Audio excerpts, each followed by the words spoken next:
Hello everyone, today we will be doing another topic from the chapter determinants.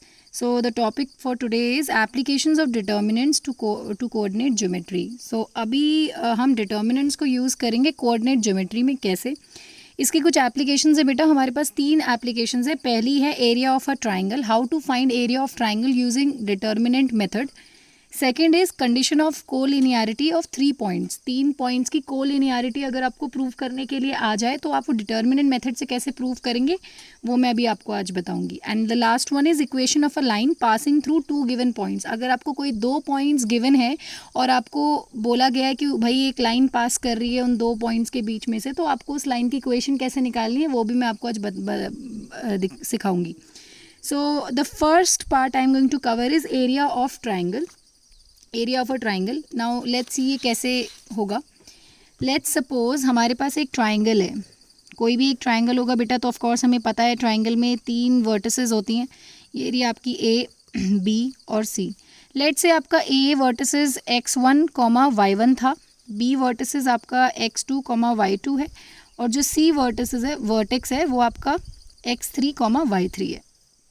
Now simple सी बात है, पहले मैंने आपको बताया था डिटर्मिनेंट का सिंबल ट्राइंगल से भी दिया जाता है और एरिया ऑफ ट्राइंगल को भी मैं ट्राइंगल से दे सकती हूँ. तो एक तो सिंपल फार्मूला मैं आज आपको बता रही हूँ, वो यूज़ आप कर सकते हैं, नहीं तो डिटर्मिनेंट मेथड भी हमारे पास है. सो यहाँ पे जो हमारा सिंपल फार्मूला होगा वो होगा हाफ, ब्रैकेट ओपन कीजिए, x1 y2 minus y3 plus x2 y3 minus y1 plus x3 y1 minus y2. अगर आप ध्यान देंगे यहाँ पर हो क्या रहा है तो आपको पता चलेगा. अगर मैं यहाँ पे x1 ले रही हूँ तो y का मैं 2 और 3 लेके बीच में माइनस डाल रही हूँ. So if there is x1 here then I will have to write y2 minus y3. तो ये 1 2 3 वाला सीक्वेंस चल रहा है. अब जब अगर मैं यहाँ x2 ले रही हूँ तो 2 के बाद 3 और फिर 1 आएगा तो y3 माइनस y1. अगर x का 2 लिया जा रहा है तो y का 3 और 1 हो जाएगा. देन अगेन अगर मैं x3 ले रही हूँ तो आप देख सकते हैं, अगर मैंने यहाँ पे लेट्स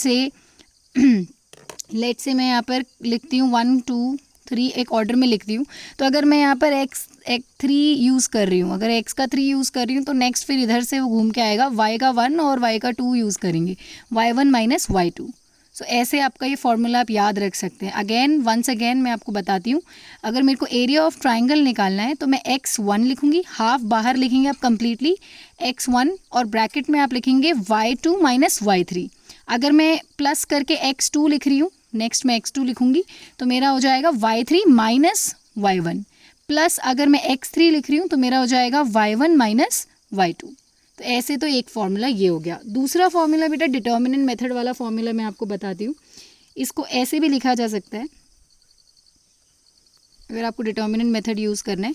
कुछ नहीं करेंगे, आप डिटर्मिनेंट खोल लेंगे. डिटर्मिनेंट को आपको पता ही है 2 स्ट्रेट लाइंस हम ऐसे लगाते हैं. तो डिटर्मिनेंट में पहले यहाँ पर x1 x2 x3 तीनों वैल्यूज़ लिख दो इस कॉलम में, और नेक्स्ट कॉलम में आप y1 y2 और y3 लिख दो, और लास्ट जो कॉलम होगा बेटा उसे 1 1 1 लिख दो. तो ये आपका फॉर्मूला दे देगा आपको एरिया ऑफ ट्राइंगल का.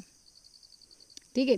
One more thing we have to note here is, एक बहुत इंपॉर्टेंट पॉइंट आप नोट कर लीजिए please. Since area is always positive, आपको पता ही होगा एरिया हमेशा पॉजिटिव होता है, नेगेटिव नहीं होता.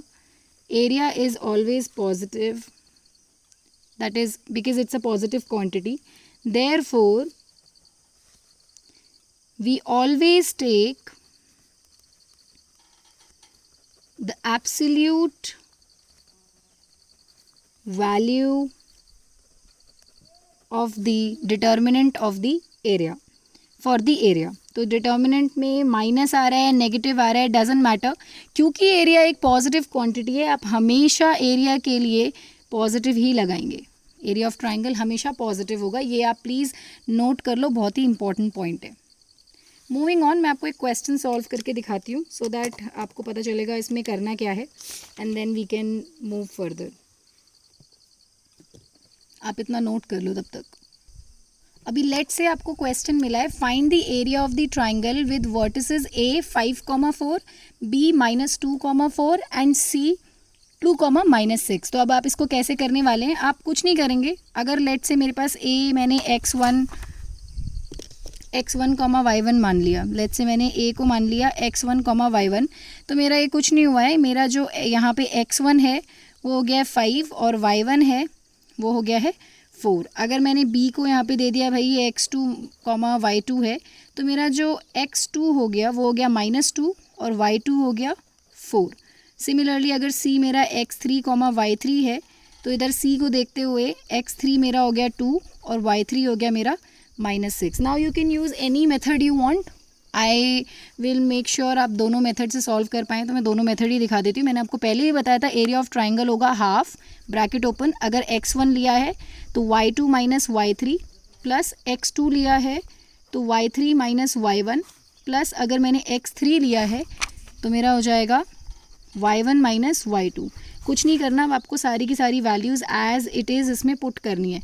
x1 मेरा है 5, y2 मेरा है 4 minus of -6 will be +6 plus x2 मेरा है -2 और y3 मेरा क्या है -6 -4 प्लस x3 मेरा क्या हो गया 2 और y1 क्या है मेरा 4 -4। नाउ हाफ अगेन मैं यहाँ पे देखती हूँ, 4 + 6 हो गया 10, सो 5 × 10 विल बी 50। इधर हो गया -10 और -20 -2 के साथ हो गया ये -20। इधर बेटा ये 4 - 4 0 होता है, तो ये पूरा का पूरा 0 हो गया। Now half multiplied with 30 is how much, 50 - 20 will be 30। करके देखिए कैलकुलेशन आप,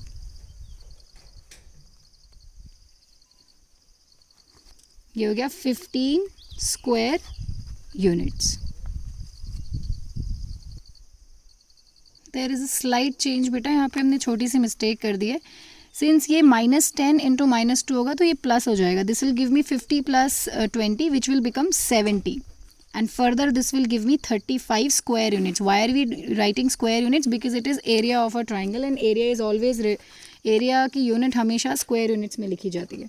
so final answer is 35 square units and this is how you are going to solve it. Now for the second method, अगर हम second method use कर रहे हैं तो उसके लिए हमें कुछ नहीं करना है, हमें सिर्फ एरिया ऑफ ट्राइंगल लिखना है x1 x2 x3, second column हो जाएगी y1 y2 y3, last column 1 1 1।